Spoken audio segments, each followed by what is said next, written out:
Oke, jadi di video kali ini kita akan membahas HP mid-range dari Samsung yang lagi rame banget. Karena dengan harga mid-range, dia udah mendapatkan layar Super AMOLED 90Hz dengan brightness 800 nits.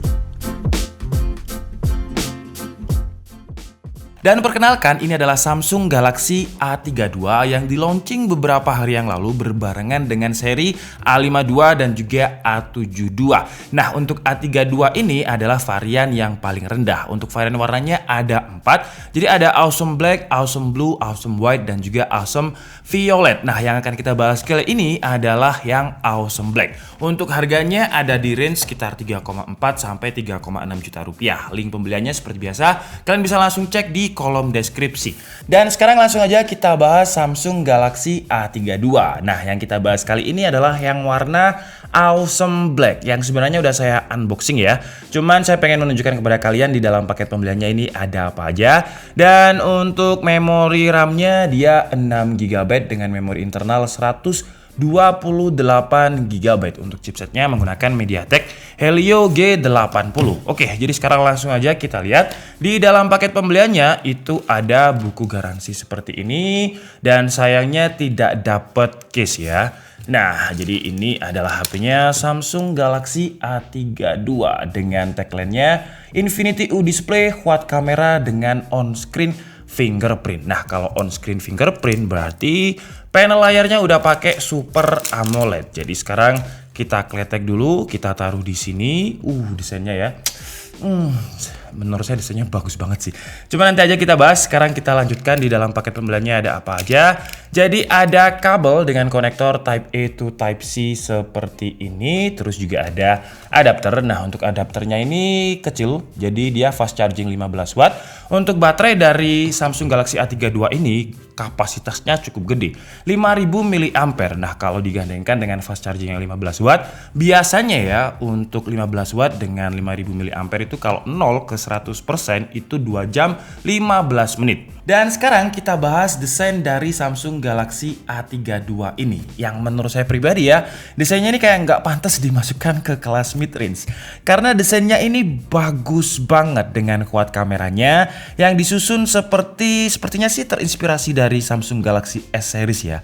Jadi kameranya itu tersusun dari atas ke bawah, cuman kayak ditambahin lagi di sebelah kanan itu ada lensa lagi, itu adalah lensa makro 5 megapiksel dan juga ada LED flash. Terus kamera yang paling atas ini adalah kamera ultrawide 8 megapiksel, kamera utamanya ada di tengah 64 megapiksel dan ada lensa depth 5 megapiksel.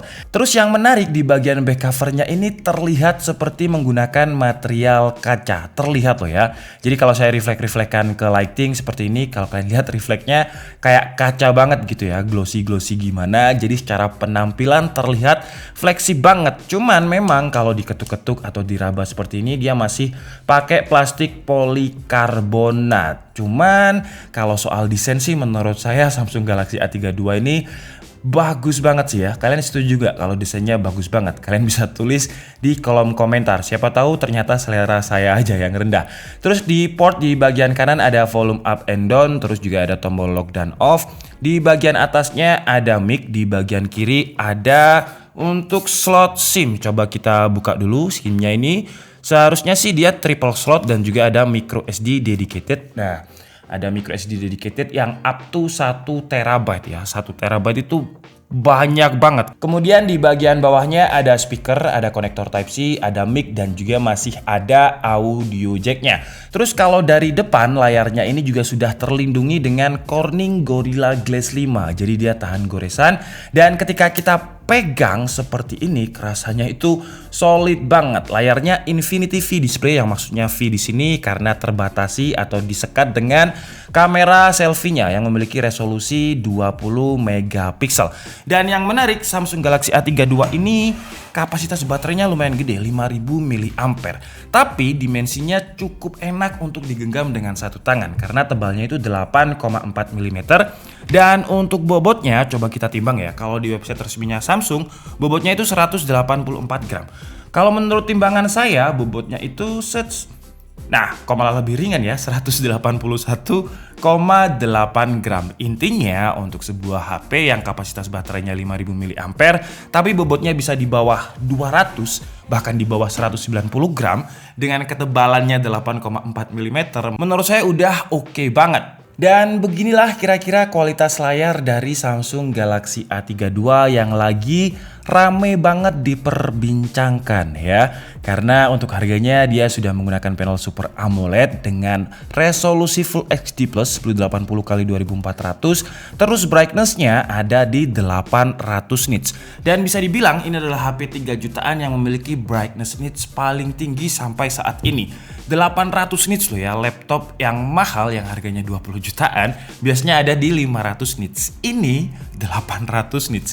Gila banget. Jadi kalau misalkan kita tembakan ke depan ada lighting, kita masih bisa melihat layarnya dengan jelas. Padahal ini untuk brightness-nya itu belum ada di yang paling tinggi ya. Jadi masih separuh.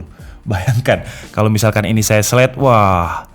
Kalau misalkan kita tembakan lagi, nah seperti itu. Kita masih bisa melihat layarnya dengan jelas. Terus untuk refresh rate-nya ini juga bisa kita setting. Jadi kita mau lock di 90 Hz atau mau di 60 Hz. Jadi bukan adaptif gitu. Kalau saya pribadi karena sering pakai settingan 90 Hz, jadi saya lock di settingan 90 Hz aja. Karena kalau misalkan 90 Hz, kita slide menu-menunya seperti ini untuk sosial media atau untuk home screen, itu bisa jadi lebih smooth. Terus karena dia sudah menggunakan panel Super AMOLED, jadi dia sudah memiliki fingerprint yang ada di dalam layar atau in-display fingerprint. Dan kalau misalkan kita coba, cepet ya. 1 detik kayaknya, Nah ya kan, pas banget. 1 detik. Terus kalau untuk Netflix-nya, DRM-nya sudah ada di L1, jadi dia sudah support Full HD. Dengan layar yang se-GGWP itu tadi, kalau misalkan Netflix-nya masih di L3, menurut saya sayang banget. Untungnya sudah ada di L1, jadi kalian bisa streaming movie di Netflix sampai resolusi Full HD. Sayangnya kalau misalkan kita gunakan untuk streaming, audionya hanya satu ya, mono di bawah aja, dan untuk kualitasnya, ya kalau dibilang terbaik di harganya enggak ya, tapi ya masih oke lah, enggak buruk-buruk banget. Terus kalau untuk performanya, menurut saya ada di tingkat aman HP yang 3 jutaan. Kalau dibilang terbaik di kelasnya enggak juga, terburuk di kelasnya juga enggak. Jadi dia ada di tengah-tengah lah, aman dengan chipsetnya Helio G80, RAM-nya 6GB. Dan tadi udah kita tes pakai Antutu. Dan untuk skor Antutunya itu ada di 179.564. Terus kalau untuk Geekbench, single core-nya itu ada di 346, multi core-nya ada di 1286. Tapi apalah artinya benchmark sintetis seperti Antutu, Geekbench 5 ataupun 3D Mark. Yang penting dia kuat untuk gaming. Dan untuk Samsung Galaxy A32 ini, kalau misalkan kita gunakan untuk main game PUBG, dia bisa membuka settingan itu smooth dan ultra, jadi ada di 40 fps. Dan walaupun Antutunya tadi nggak sampai 200.000, tapi untuk gameplay PUBG ini dia stabil banget di 40 fps. Jarang banget drop fps. Kemudian untuk suhu surface permukaan dari Samsung Galaxy A32 juga nggak kerasa panas-panas banget. Ketika kita cek pakai termogan itu sekitar 40 derajat Celcius. Dan yang menarik, Samsung Galaxy A32 ini juga sudah memiliki sensor gyro. Terus di game kedua kita coba untuk main game Genshin Impact. Nah, kalau di game ini dengan settingan lowest dengan refresh rate 60 Hz, dia memang agak keteteran dan kurang playable. Jadi kalau misalkan kalian main game Genshin Impact, mungkin bisa beli HP gaming yang lebih kenceng lain atau diturunkan aja resolusinya 30 fps dengan rendering scale yang paling rendah. Oke, sekarang saatnya kita tes kamera dari Samsung Galaxy A32 ini. Karena secara look kamera ini tampilan belakangnya udah oke banget ya. Jadi sayang banget kalau misalkan kameranya biasa aja. Kita tes di luar biar banyak objek untuk foto dan juga videonya. Dan ini adalah kualitas kamera depannya ya. Kalau misalkan low light banget. Nah ini kalau misalkan low light masih kelihatan loh ya muka saya. Biasanya apa yang saya review kalau misalkan skenarionya seperti ini hanya mengandalkan lampu satu aja nih. Nah lampu ini aja satu, itu biasanya udah nggak karu-karuan. Dan kalau di layarnya ini kayak semacam noise-nya itu nggak ada karena dia pakai AMOLED, jadi yang gelap ya udah gelap gitu, nggak ada noise karena memang panelnya nggak nyala gitu. Jadi untuk sebuah HP 3 jutaan menurut saya gila sih ya, Samsung A32 ini udah bisa dibilang dia udah di jalan yang benar gitulah ya. Ini adalah kualitas kameranya, kamera belakang lensa wide di kondisi low light ya. Jadi ini sekitar jam 12 malam ya. Oh, jadi seperti ini. Jadi kalau misalkan kalian coba fokus ke pagar itu ya, nggak ada pocong kok, tenang aja. Ini kalau misalkan saya jalan, terus, nah itu kan kayak ada semacam jitter atau gambar kalau di game itu biasanya stutter ya. Jadi gambarnya patah-patah kayak gitu. Nah, ini tanpa mengaktifkan fitur stabilization-nya on. Kalau misalkan kita aktifkan fitur stabilization-nya, malah jitternya itu malah kerasa. Oke, sekarang kita coba untuk pakai stabilization on. Nah, jadi ini fiturnya stabilization udah on. Kalau misalkan saya gerak dikit, nah tuh ya. Kalau kalian lihat kayak ada semacam kayak gempa, jitter atau stuttering, apalah istilahnya kalian menyebutnya. Jadi gambarnya itu kayak, nah kalau misalkan saya geser sedikit aja, karena dia memiliki fitur stabilization dan juga dioptimalisasi pakai AI. Jadi kalau misalkan kurang cahaya, wajar sih ya seperti ini. Nah, kalau misalkan saya jalan, wah malah jitter tuh. Seperti ini. Kayak kayak terbelah jadi dua gitu ya, tiang listriknya ini kayak jelly gitu. Kalau di Adobe Premiere Pro mungkin kalian akan menyebutnya warp stabilization. Nah, seperti ini. Nah, sekarang kita cobain kamera depan selfie-nya 20 megapiksel ya. Dan saya bangun tidur ya. Untuk kamera depannya sih untuk dynamic range-nya kurang ya. Jadi awan ini sebentar. Ya. Jadi awannya memang lagi mendung, cuman seharusnya masih ada tekstur. Nah, itu ya ada tekstur, tapi kalau misalkan fokusnya ke muka saya, dynamic range-nya agak kurang. Cuman kalau untuk stabilnya coba kita agak jalan ya. Nah, kira-kira seperti ini kalau dibuat untuk jalan. Masih ada gempa karena memang ini saya pegang dengan satu tangan. Oke, sekarang kita move ke kamera belakangnya. Dan ini adalah kualitas kamera belakangnya pakai lensa ultra wide. Nah, kalau ultra wide sama seperti kita tes di night light kemarin ya, atau mode malam kemarin, atau skenario malam kemarin. Jadi dia agak-agak jelly gimana gitu. Dan ini adalah kualitas kameranya dengan lensa utama, lensa wide 64 megapiksel dengan stabilization-nya juga on. Nah, jadi kalau saya jalan kira-kira seperti ini ya, masih stabil kok. Cuman itu, jadi kalau misalkan, oh nggak begitu kerasa kalau di lensa wide-nya.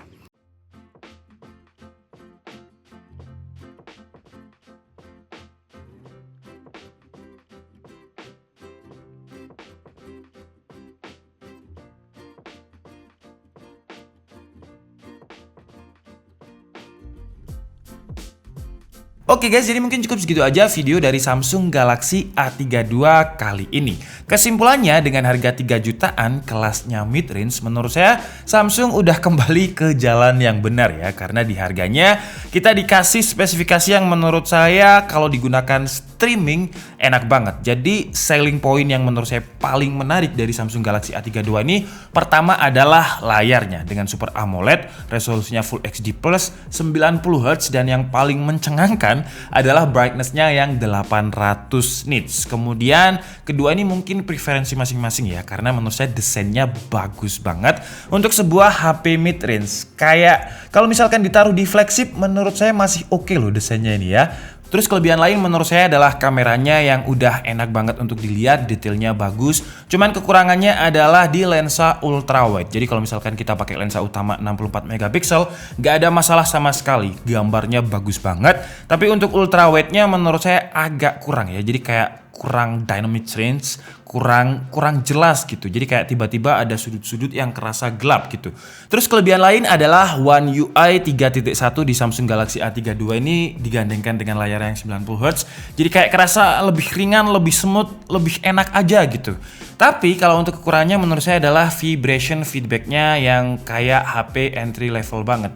HP 1 jutaan lah. Jadi kalau misalkan kita tekan, getarnya itu seluruh badan gitu. Jadi nggak titik yang kita tekan aja. Kalian pasti tahu lah ya maksud saya, kalau misalkan kalian punya HP 1 jutaan kemudian kalian tekan getar semua ya, feel-nya mirip kayak gitu. Terus kekurangan lain mungkin kalau dibilang kekurangan nggak bisa dibilang kekurangan juga sih ya, performanya di benchmark sintetis nggak sampai 200.000, tapi nggak semua orang itu butuh HP dengan performa yang kenceng-kenceng banget. Karena dengan performa yang kenceng pasti HP-nya itu jadi lebih boros, terus cepet panas juga. Tapi kalau misalkan di titik aman seperti ini, baterainya jadi lebih awet dan nggak panas ketika digunakan. Jadi intinya sih HP ini nyaman kalau misalkan kita gunakan untuk keperluan yang nggak terlalu hardcore seperti gaming. Karena karena kelasnya memang bukan HP gaming. Oke, jadi mungkin cukup segitu aja video kita kali ini. Saya minta maaf kalau ada kesalahan dalam penyampaian informasi. Seperti biasa kalian bisa mengkoreksinya di kolom komentar. Saya Nick ST Budi and see you on next video. Bye bye.